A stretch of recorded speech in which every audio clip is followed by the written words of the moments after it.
పాదయాత్ర చేస్తూ అక్కడికి దిగి ఆ నీళ్ళలో స్నానం చేశారు. నిజంగా మాకైతే ఒక రకమైనటువంటి అసహ్యం, ఇదేంటి ఇంత గొప్ప స్వామీజీ ఇలా చేస్తున్నాడే అని. ఆ రోజు ఇక్కడ ఆర్ఎస్ఎస్ శాఖ జరిగేది, శాఖకు ఆయన వచ్చారు. ఆయన 2 ప్రశ్నలు అడిగాను నేను. స్వామి, అంత దుర్గంధపూరితమైనటువంటి యొక్క భృగుతీర్థంలో మీరు స్నానం చేశారే, ఇది ఎంతవరకు సమంజసమని అడిగితే, మీకు అక్కడ కనపడేటువంటిది ఆ దుర్గంధం, నాకు కనపడుతుంది భృగు మహర్షి.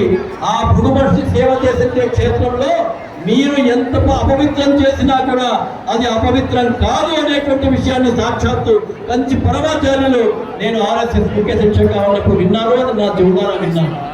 అందుకే దాని భృగుతీర్థాన్ని కూడా ఇప్పుడు చాలా పెద్ద ఎత్తున రిపేర్ చేస్తున్నారు. ఇప్పటికే దాదాపుగా 2.5 కోట్ల దాకా ఖర్చు పెట్టారు. మొన్ననే కందికుంట ప్రసాద్ గారు మొత్తం ఒక టీం అందరినీ కూడా ఏర్పాటు చేసి దాంట్లో పురాతన వైభవం వచ్చే విధంగా, ఏదో అది ఒక చిన్న ఇదిగా కాకుండా పురాతన వైభవం వచ్చే విధంగా ఆ భృగుతీర్థాన్ని తయారు చేయాలని చెప్పేసి సంకల్పించారు. త్వరలోనే ఆ పనులు ప్రారంభమవుతున్నాయి. ఎందుకంటే ఈ యొక్క రథోత్సవం సమయంలో అది ప్రారంభిస్తే మంచిది కాదు అని చెప్పేసి ఉంది. అలాగే తిరువీధులు కూడా ఉన్నాయి.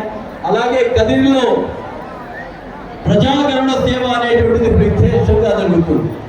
ఆ రోజు అనేక మంది భక్తాదులు స్వామివారిని ఆ యొక్క గాలి గోపురం కింద వచ్చినప్పుడు ఆ హారతం తీసుకోవాలని చెప్పేసి అనేక మంది వస్తూ ఉంటారు.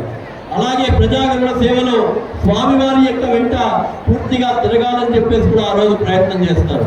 ఎవరి పాటికి వాళ్ళు కోలాటాలు, చెక్క భజనలు అన్నీ చేస్తూ స్వామివారి సేవలో పాల్గొంటారు. దాని తర్వాత మోహిని ఉత్సవం. ఇది దాదాపుగా మిగతా గ్రామాల్లో మనం చూడం. మోహిని ఉత్సవంలో కదిరి పట్టణం అంతా, అంటే ముందు రోజు రాత్రి మొదలైతే